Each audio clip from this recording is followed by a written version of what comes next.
예수님께서 제자들을 부르실 때에 요구하신 것은 단 한 가지입니다.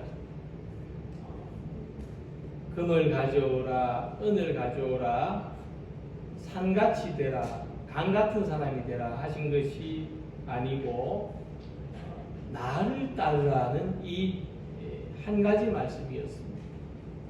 물론 예수님이 제자가 되려는 사람들 가운데는 주님 금을 가져가겠습니다, 주님 저는 산같이 큰 사람이 되겠습니다 하는 이들도 없지는 않았습니다만은 예수님은 오직 한 가지 나를 따르라, 그것만을 원하셨습니다.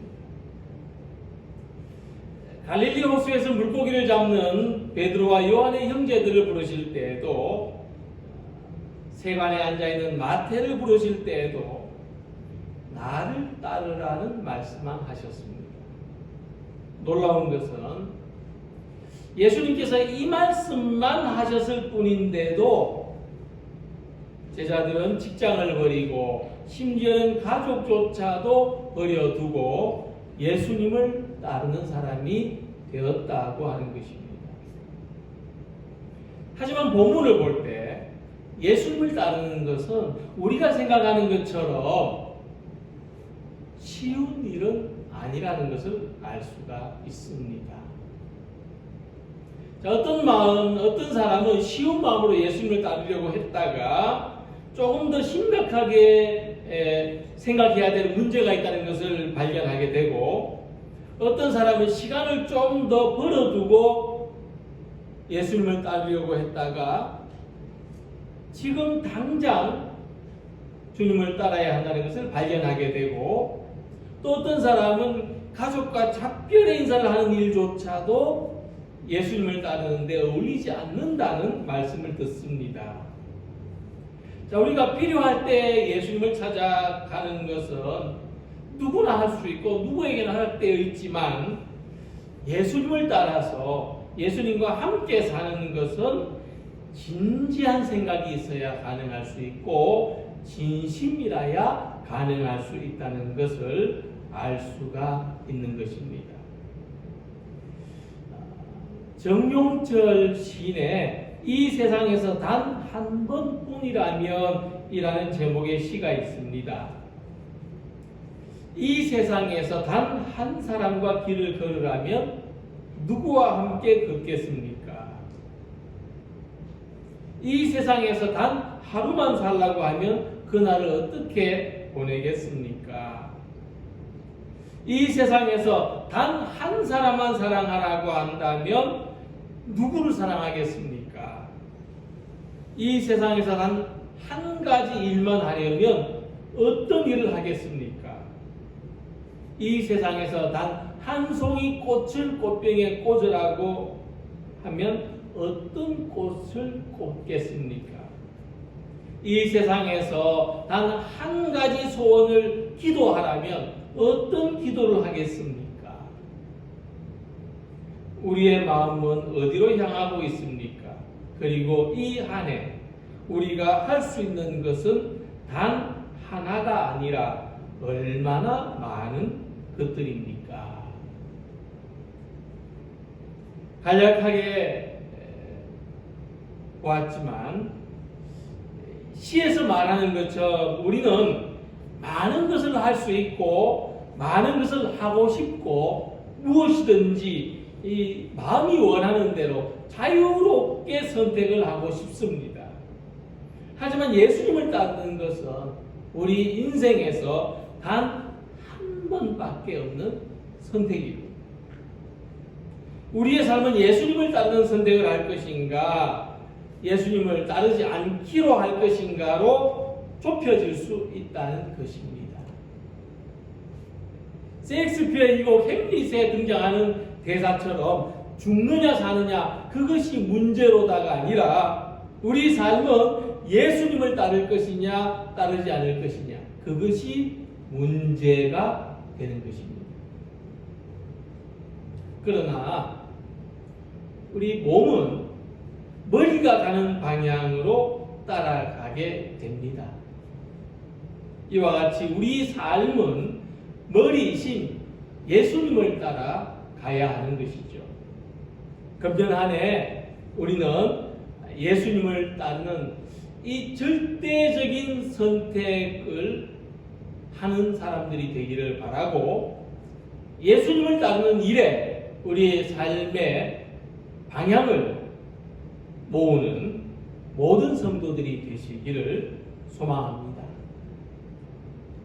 오늘 본문의 맨 처음에는 스스로 예수님을 찾아와서 제자가 되려는 사람이 등장합니다. 그는 어디로 가시든지 저는 예수님을 따르겠습니다 하고 예수님을 따를 그 준비가 된 마음을 말하고 있습니다. 하지만 예상치 못하게도 예수님이 이 사람에게 이렇게 말씀하십니다. 여우도 굴이 있고 공중의 새도 집이 있으되 인자는 먹이 둘 곳이 없도다. 자, 이 사람이 어떤 마음이었을까? 어디로 가시든지 예수님을 따르겠습니다 하는 이 마음은 너무나 좋고도 순수한 생각입니다. 근데 다른 한편으로 생각해 보면은 그는 예수님이 어디로 가시는지를 모르고 있습니다. 예수님이 어디로 가시려고 하는지를 몰랐습니다. 과연 알았더라도 이렇게 말할 수 있었을까? 어디로 가시는지도 모르고 무작정 예수님을 따르겠다는 이 마음은 나중에 후회를 안게 되는 선택일 수밖에 없는 것입니다.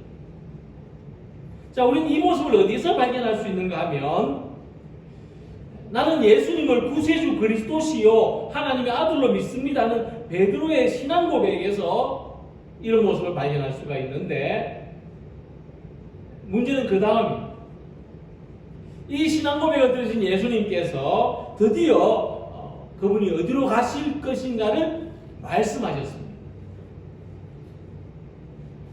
내가 가고자 하는 길은 십자가를 지는 길이다. 그자 베드로에게 어떤 반응이 나타났습니까? 베드로가 예수를 붙들고 항변하여 이르되 주여 그리 마옵소서. 쉬운 말로 풀이하면 베드로가 예수님 붙들고 따졌습니다. 주님, 그러실 줄 몰랐습니다. 주님, 그러실 줄 몰랐습니다. 베드로가 따르고 싶었던 길과 주님이 따라오라고 하신 길은 같지 않았습니다. 다른 길이었습니다. 그러므로 예수님을 따라가려면 십자가의 길에 대한 부담을 가져야 합니다. 주님을 따르기 위해서라면 십자가의 길도 가겠다는 마음을 가져야 합니다. 우리의 소중한 것들을 내려놓고 주님과 성도들과 교회를 섬기려는 마음을 가질 때 우리는 주님을 따르는 제자로 살아갈 수가 있습니다. 아브라함은 하나님의 말씀을 따라가는 길을 선택했습니다. 근데 그 말씀은 구체적이지 않았습니다. 그러나 그 말씀을 따라가기로 선택했을 때 하나님이 지시하시는 땅에 도달할 수가 있었습니다. 모르고 떠났지만 가야 할 길로 가게 됐다는 말씀입니다. 그것은 모든 사람에게 복이 되는 길이었습니다. 하지만 아브라함의 조카 롯은 자기에게 좋아 보이는 길을 선택했습니다.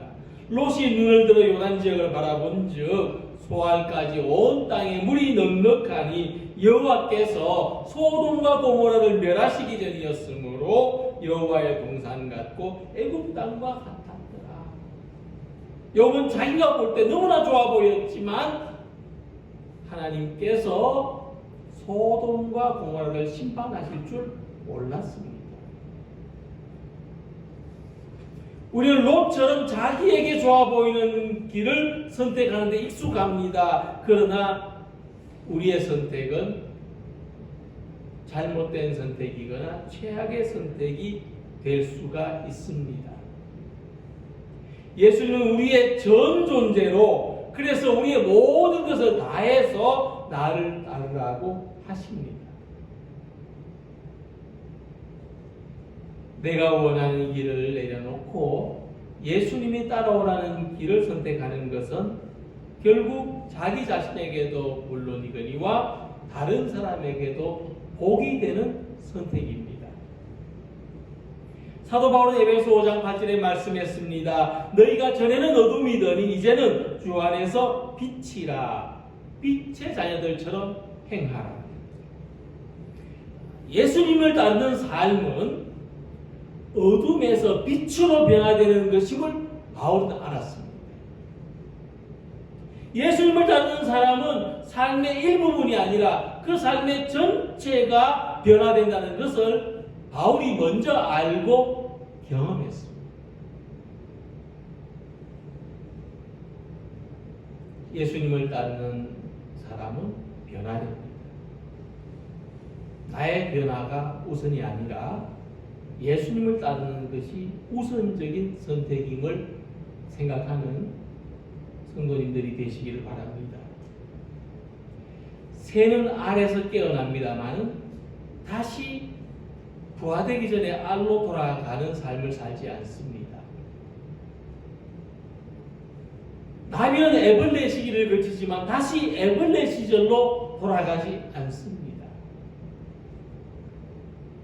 무덤에서 부활하신 주님은 다시 무덤 속으로 들어가시지 않습니다. 예수님을 믿는 우리들도 마찬가지입니다. 우리의 변화는 다시 예전의 삶으로 돌아가지 않습니다. 금년 한 해 우리 자신의 전 존재가 변화되기를 희망하면서 우리 모든 것을 다해서 예수님을 따르고자 하는 성도들이 되시기를 소망합니다. 두 번째 사람은 이렇게 말합니다. 나로 먼저 가서 내 아버지를 장사하게 허락하옵소서. 이게 무슨 뜻일까? 성경을 풀이하는 학자들은 이렇게 해석합니다. 이 사람에게는 늙으신 아버지가 있다. 그는 예수님을 따르고 싶긴 하지만 늙으신 아버지가 오래 살지 못하실 것을 알고 자기에게 주어진 기회를 연기해 달라고 요청하고 있다. 자, 이 말씀을 보면은 예수님은 또 많은 사람들에게 나를 따라오라고 말씀하셨습니다. 그러니까 베드로, 안드레, 야고보, 요한, 마태한테만 나를 따라오라고 하신 것이 아니라 더 많은 사람들한테 나를 따라오라고 하셨는데 그들 중에는 그 한마디 예수를 따른 사람도 있었는가 하면 이런저런 이유로 예수를 따르지 못한 사람도 있었습니다. 이 두 번째 사람이 그런 사람입니다. 물론 그에게도 예수님을 따르고자 마음이 없었던 것은 아닙니다. 하지만 지금은 예수님을 따를 수 있는 때가 아니라고 생각을 했습니다. 그래서 먼저 아버지를 장사 지내고 난 후에 아버지 돌아가시면 그 다음에 예수님 따르겠습니다. 하지만 그에게 예수님이 이렇게 말씀하십니다. 죽은 자들로 자기의 죽은 자들을 장사하게 하고 너는 가서 하나님의 나라를 전파하라. 예수님은 그에게 모든 것을 버려두고 지금 나를 따르라 말씀하시는 것입니다. 자, 그래서 베드로와 요한의 형제들은 나를 따르라 하신 예수님 말씀을 들었을 때 즉시 따랐습니다. 그들이 곧 즉시 배와 아버지를 버려두고 예수를 따르니라. 마태는 세간에서 예수님의 부르심을 받았을 때 즉시 예수님을 따랐습니다. 마태라는 사람이 세관에 앉아있는 것을 보시고 이르시되 나를 따르라 하시니 일어나 따르니라. 하지만 예수님이 나를 따르라고 하셨을 때에 즉시 따르지 못한 사람들도 있었습니다. 대표적으로 마태복음 19장 보면은 어떤 부자 청년이 영원한 생명을 얻고자 예수님을 찾아왔습니다. 그는 성경에 나타난 모든 계명을 지켰다고 했습니다. 얼마나 열심히 노력했는지 모릅니다. 그러나 예수님께서 내가 가진 모든 것을 팔아서 가난한 자들에게 나누어 준 후에 그리고 와서 나를 따르라 하셨을 때 그는 고민하다가 되돌아가고 말았습니다. 이와 같이 우리가 예수님을 따르고 싶긴 하지만 지금은 그때가 아니라는 생각을 가질 수 있습니다. 성경을 보면 하나님의 복은 즉시 응답하는 사람에게 이루어졌습니다. 아브라함에게 고향을 떠나라고 하시니까 즉시 고향을 떠났고, 아들을 바치라고 하시니까 100세에 얻은 아들을, 귀한 아들을 즉시 바쳤습니다. 하나님의 말씀대로 즉시 따른 사람에게 복이 임했고, 예수님의 복음은 즉시 믿는 사람에게 구원이 임했던 것입니다. 예수께서 돌이켜 그를 보시며 이르시되 따라 안심하라, 내 믿음이 너를 구원하였다 하시니 여자가 그 즉시 구원을 받으니. 믿었다는 것은 예수님 말씀에 순종했다는 것입니다. 예수님의 구원은 복음의 말씀을 믿고 즉시 순종했던 사람에게 이루어진 것입니다. 가족의 마음에 기쁨을 주기 위해서 하나님에 대한 신앙을 다음 차례로 미룬다면, 우리를 기쁘게 하는 것들이 하나님의 말씀보다 더 우선시되는 것이라면, 내가 가지고 있는 것에 집착하거나 하나님보다도 그 권세와 명예와 물질의 가치를 더 높이 평가한다면 즉시 따를 수 없는 것이 분명합니다. 그래서 즉시 나를 따르라는 이 예수님의 말씀은 인간의 생명과 구원의 가치가 무엇보다도 소중하고 그것을 먼저 추구하라는 말씀입니다. 그래서 우리에게 이 먼저라는 것이 소중합니다. 예전에 저는 그 생선을 구워오면 제일 살이 많은 가운데 토막을 먼저 집었습니다. 어려서부터 습관이 되어서 그냥 당연히 그랬습니다. 그래서 지금도 생선을 구워오면 살이 많은 가운데 토막을 먼저 집습니다. 근데 무엇이 달라졌는가 하면 이제는 내 그릇으로 가져오지 않고 아내나 아이들의 그릇에 먼저 얹어줍니다. 이 먼저가 바뀔 때 이전에 알지 못했던 기쁨이 있다는 것을 알았습니다. 그래서 예수님은 먼저 그의 나라와 그의 의를 구하라. 그리하면 이 모든 것을 너희에게 더하시리라 말씀하셨습니다. 먼저가 바뀔 때 하나님이 더하여 주시는 기쁨이 있습니다. 내가 먼저를 추구하는 사람은 결코 이 기쁨을 알 수가 없습니다. 우리들에게 당장 예수님을 따르지 못할 이유가 무엇이 되었든 간에 먼저 예수님의 말씀을 믿고 즉시 예수님을 따르는 사람들이 되시기를 소망합니다. 세 번째 사람은 말합니다. 주여 내가 주를 따르겠나이다마는 나로 먼저 내 가족을 작별하게 허락하소서. 이 사람은 주님을 따를 뜻이 충분히 있고 준비도 하고 있지만 아직도 하던 일에 미련이 남아서 염려하고 걱정하고 있다는 것을 알 수 있습니다. 그래서 예수님이 이 사람에게 손에 쟁기를 잡고 뒤를 돌아보는 자는 하나님의 나라에 합당하지 아니하니라 말씀하십니다. 이 쟁기를 잡고 뒤를 돌아보는 것은 이 말씀의 뜻은 어쩌다 한 번씩 뒤를 돌아보는 것이 아니라 항상 그런 상태를 말합니다. 쟁기를 잡고 있는데 뒤를 보면서 잡고 있으면 어떻게 되겠습니까? 과거의 미련이 남아서 지금과 장래를 위하여 아무것도 할 수 없는 모습을 말해주는 것입니다. 그러나 믿음의 사람들은 시선이 다르다는 것을 알 수가 있습니다. 믿음의 사람들은 뒤를 돌아보고 사는 것이 아니라 앞을 바라보고 살아갑니다. 우리는 뒤로 물러가 멸망할 자가 아니요 오직 영혼을 구원하며 이르는 믿음을 가진 자니라고 히브리서 10장 34절에 말씀했습니다. 앞을 향해서 나아가는 것이 믿음의 성격입니다. 믿음을 가진 사람은 앞을 향해서 나아가는 삶을 살게 되어 있습니다. 그래서 성경이 들려주는 이 믿음의 사람들은 하나님을 향해서 완전히 돌아선 모습을 보여줍니다.